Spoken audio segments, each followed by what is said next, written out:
Namaste, I am doctor Pooja Lakshmi. Bodhi healing ഹോസ്പിറ്റലിലെ chief medical officer ആണ്. Specialise ചെയ്തിരിക്കുന്നത് ഗട്ട് ഹെൽത്തിലാണ്. ഫിസിക്കൽ മെന്റൽ ഹെൽത്തിനോടൊപ്പം ഏറ്റവും ഇമ്പോർട്ടന്റ് ആണ് ഫിനാൻഷ്യൽ വെൽത്തും. അങ്ങനെ മൂന്നും ഈക്വലൈസ് ചെയ്യുക എന്നുള്ളതായിരുന്നു ഞങ്ങളുടെ മോട്ടീവ്. എന്താണ് ബോധി, അല്ലെങ്കിൽ ബോധിയിൽ വരുന്നത് എന്തിനാണെന്ന് ചോദിക്കുന്ന ക്വസ്റ്റ്യന് ഞങ്ങൾ എപ്പോഴും പറയാറുള്ളത്, ഇപ്പൊ ഈ വീഡിയോ കണ്ടുകൊണ്ടിരിക്കുന്ന ആൾക്ക് എന്താണോ ആവശ്യം അത് ബോധിയിൽ കിട്ടും. അത് ചിലപ്പോൾ മെന്റലി ഉള്ള ഒരു സ്റ്റെബിലിറ്റി ആയിരിക്കാം, ചിലപ്പോൾ ഫിസിക്കലി ഉള്ള ഇൽനെസ് മാറ്റാനായിരിക്കാം, ഒരു ചിലർക്ക് ഒരു സപ്പോർട്ടിനായിരിക്കാം. ഇപ്പം ബോധിയിൽ എന്ന് വെച്ചാൽ ട്രാവൽ ചെയ്യണമെന്നുള്ളവർക്ക് ട്രാവലിംഗ് തെറാപ്പി കൊടുക്കാറുണ്ട്. എങ്ങനെ ഡയറ്റിലൂടെയും ജീവിതശൈലികൾ മാറ്റിയും യോഗയിലൂടെയും എങ്ങനെ നമുക്കൊന്ന് മെന്റലി സ്റ്റെബിലിറ്റി ആയി നമുക്ക് ഫോക്കസ് ചെയ്ത് വർക്ക് ചെയ്യാൻ പറ്റുന്ന ബോധിയിൽ വന്നാൽ നിങ്ങൾക്ക് കിട്ടും. അതുപോലെ തന്നെ ഞങ്ങളുടെ മറ്റൊരു പദ്ധതിയായിരുന്നു ജനങ്ങളെ കേൾക്കുക എന്നുള്ളത്. അതിന് ഞങ്ങൾ chevi.com എന്നായിരുന്നു ഇട്ടിരുന്നത്. നിങ്ങളെ കേൾക്കാൻ എടുക്കുന്ന ഒരു സമയം, കൗൺസിലിംഗ് എന്ന് ചിന്തിക്കാതെ അതിലുപരി നിങ്ങൾക്ക് എന്തെങ്കിലും പ്രശ്നങ്ങളുണ്ടെങ്കിൽ കേട്ടിരിക്കാൻ ഒരാള്. അതുപോലെ തന്നെ 60 കഴിഞ്ഞ കുട്ടികൾ എന്നാണ് ഞങ്ങൾ പറയാറ്. അതായത് പ്രായം ചേർന്ന വൃദ്ധജനങ്ങൾ, നിങ്ങളിപ്പോ ഡേ കെയറിൽ കുട്ടികളെ കൊണ്ടാക്കുന്നത് പോലെ ഇങ്ങനെയുള്ള വയസ്സായവർക്ക്, നിങ്ങളുടെ വീട്ടിലുള്ളവർക്ക് ജോലിക്ക് പോകണം, അവരെ ടേക്ക് കെയർ ചെയ്യാൻ വേണ്ടി ഒരു ഡേ കെയർ ഞങ്ങൾ നോക്കാറുണ്ട്. അതായത് രാവിലെ വന്ന് വൈകിട്ട് അവർക്ക് തിരിച്ചു പോവുക, അവർക്ക് വേണ്ടുന്ന കുഞ്ഞു കുഞ്ഞു ട്രീറ്റ്മെന്റുകൾ, കുഞ്ഞു കുഞ്ഞു ആക്ടിവിറ്റീസ് ചെയ്യിക്കുക, അവരെ ഒരു 3-4 പേര് ചേർന്ന് ഒന്നിച്ചിരുന്ന് കഥ പറയുക, അവർക്ക് ഇൻട്രസ്റ്റ് സെക്ഷൻ, അവരുടെ കംപ്ലീറ്റ് ടൈം ടേക്ക് കെയർ ചെയ്യുക. അങ്ങനെയുള്ള പല പദ്ധതികളാണ് ഞങ്ങൾ ഇവിടെ ഉൾക്കൊള്ളിച്ചിട്ടുള്ളത്. കൂടെ നിങ്ങളുടെ ആരോഗ്യപരമായിട്ടുള്ള പ്രശ്നങ്ങളെല്ലാം ചെയ്യാനായിട്ട് ഡെയിലി OP, നിങ്ങളുടെ കുഞ്ഞു മക്കൾക്ക് ഉണ്ടാവുന്ന പ്രോബ്ലംസ് നോക്കാനായിട്ട് പീഡിയാട്രിക് സെക്ഷനും ഡോക്ടറും ഇവിടെ ഉണ്ട്. അതുപോലെ തന്നെ ഇപ്പൊ ചില കുട്ടികൾക്ക് ബാക്കി എല്ലാ കാര്യങ്ങളും സ്മാർട്ട് ആയിരിക്കും, കളിക്കാനും ചിരിക്കാനും ഒക്കെ, അല്ലെങ്കിൽ ഗെയിംസിലൊക്കെ. പഠിക്കാൻ വിളിക്കുമ്പോൾ ഒരു മടി കാണും. അങ്ങനെ കാണിക്കുന്ന കുട്ടികൾക്ക് അവരുടെ ഫിസിക്കൽ ആൻഡ് മെന്റൽ എഡ്യൂക്കേഷണൽ ക്ലാസ്സുകൾ ഇവിടെ കൊടുക്കാറുണ്ട്. അങ്ങനെ പലതരം പ്രൊജക്റ്റ് ആണ് ബോധി എന്ന് പറയുന്നത്.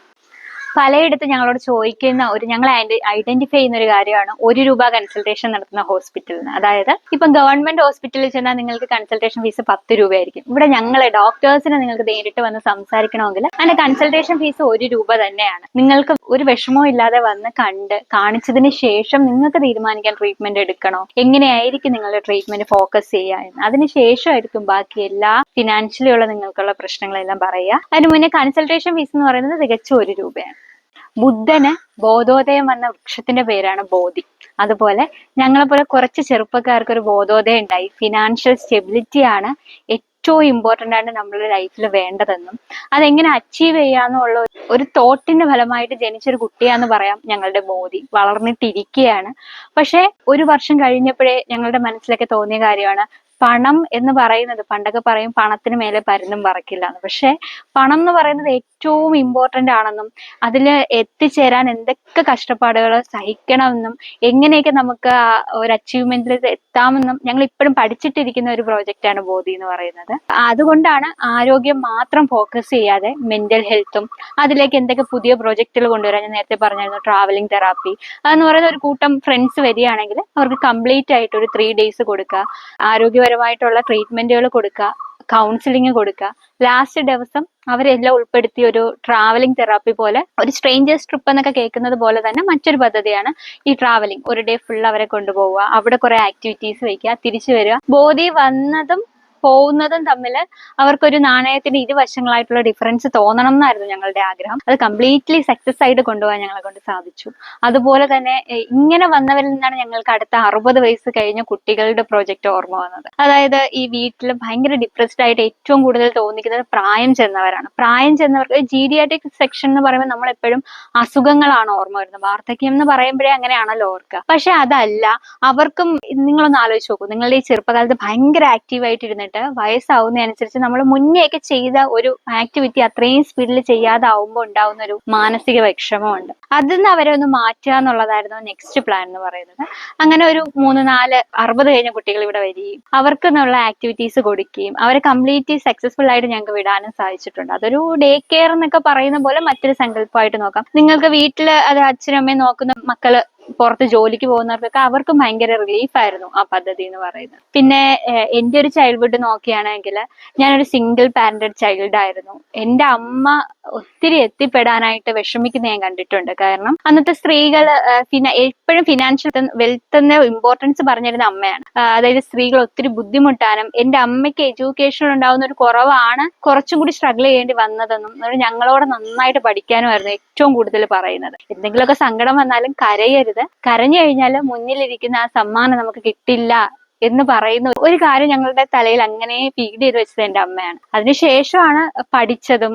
എഡ്യൂക്കേഷൻ കുറച്ചുകൂടി നമ്മൾ ഇമ്പോർട്ടന്റ് ആയിട്ട് വെൽത്ത് ആയിട്ട് ഇരുന്നാൽ ഒരിടത്ത് നമ്മളെ ആർക്കും തളർത്താൻ പറ്റത്തില്ല. നമ്മളുടെ ഒരു എഡ്യൂക്കേഷൻ മാത്രമാണ് ആർക്കും നമ്മളെ മോഷ്ടിച്ചെടുക്കാൻ പറ്റാത്തത്. സോ അതൊന്നും നമുക്ക് പിടിച്ചു കയറാൻ പറ്റും. എല്ലാം ഈക്വലൈസ് ആയിട്ട് വേണമെന്നും, സ്ത്രീകൾ എന്ന് പറഞ്ഞാലേ ഒരു ശക്തിയാണെന്നൊക്കെ നമുക്ക് വാഗോണ്ട് പറയാം. പക്ഷെ സ്ത്രീകൾ എന്ന് പറയുന്നത് ശക്തി മാത്രമല്ല. നമുക്ക് സ്ത്രീ ആയാലും പുരുഷനായാലും അങ്ങനത്തെ ഒരു ഡിഫറൻസിയേഷൻ വെക്കുന്നതിന് പകരം ഇപ്പൊ ഒരു കുടുംബമാണ് അല്ലെങ്കിൽ സിംഗിൾ ആണ്, എന്തായിക്കോട്ടെ, നിങ്ങൾക്ക് ഫിനാൻഷ്യൽ വെൽത്ത് ഉണ്ടാവണം. അതനുസരിച്ച് നമ്മളുടെ കാര്യം നമുക്ക് പ്രോപ്പർ ആയിട്ട് നോക്കാൻ പറ്റണം എന്നും, നമുക്ക് വേണ്ടി ജീവിച്ച പാരന്റ്സിനെയും ഒക്കെ നമുക്കൊന്ന് ഹെൽപ്പ് ചെയ്യാൻ പറ്റും എന്നൊരു കോൺഫിഡൻസ് നമ്മളുടെ ഉള്ളിൽ ഉണ്ടായാൽ, അതായത് ആ പണത്തിന്റെ കോൺഫിഡൻസ് ഉണ്ടായാൽ ഓട്ടോമാറ്റിക്കലി നമുക്ക് ഉണ്ടാവുന്ന ഒരു വെൽത്ത് ഉണ്ട്. നമ്മളുടെ ഫേസിൽ ആ ഗ്ലോ കാണും. അതായിരിക്കണം ഇപ്പോഴത്തെ യൂത്തിനോട് എനിക്ക് തരേണ്ട സന്ദേശം. യൂത്ത് ആയി കുറച്ച് പ്രായം ചെല്ലുമ്പോഴാണ് സ്റ്റേബിൾ ആവുന്നതെന്ന് ചിന്തിക്കരുത്. സ്മാർട്ട് വർക്കാണ് എപ്പോഴും നല്ലത്. ഹാർഡ് വർക്കിനെ കാട്ടി സ്മാർട്ട് വർക്ക് ചെയ്യുക, നിങ്ങൾ സെറ്റിൽ ആവുക, ഹാപ്പി ആയിട്ട് ജീവിക്കുക. ഫിനാൻഷ്യൽ ഫ്രീഡം എന്നൊക്കെ നമ്മൾ പറയുന്നെങ്കിലും ഇപ്പോഴും നമുക്ക് അതിന്റെ ഒരു മാനദണ്ഡത്തിലോട്ട് എത്താനായിട്ട് ഇതുവരെ ആർക്കും പറ്റിയിട്ടില്ല. അതായത് ആ തോട്ട് പ്രോസസ് അത്രയും ഇമ്പ്രൂവ് ആയിട്ടില്ല. ഇനിയും ടൈം ഉണ്ട്. ഒന്നിനും നമുക്ക് ടൈമില്ല. എന്ത് ടൈമിനാണ് എക്സ്പയറി ഡേറ്റ് വെക്കുക? ഒന്നുമല്ല.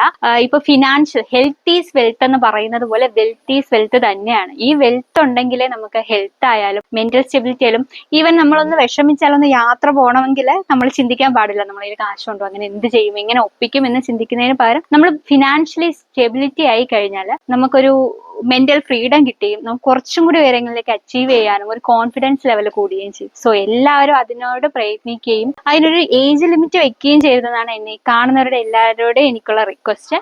ഫിനാൻഷ്യൽ വെൽത്ത് എന്നുള്ള ഒരു മോട്ടീവ് കൊണ്ടുവന്ന എനിക്ക് കേട്ടപ്പോൾ സത്യം പറഞ്ഞാൽ ഭയങ്കര സന്തോഷം, അതിനധികം അതിശയവും തോന്നിയ ഈ പ്രോജക്റ്റ് അവതരിപ്പിക്കുന്ന ട്രസ്റ്റ് ബൈ ഫിൻസർവ് പ്രൈവറ്റ് ലിമിറ്റിന് എല്ലാവിധ ആശംസകളും നേരുന്നു.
Thank you.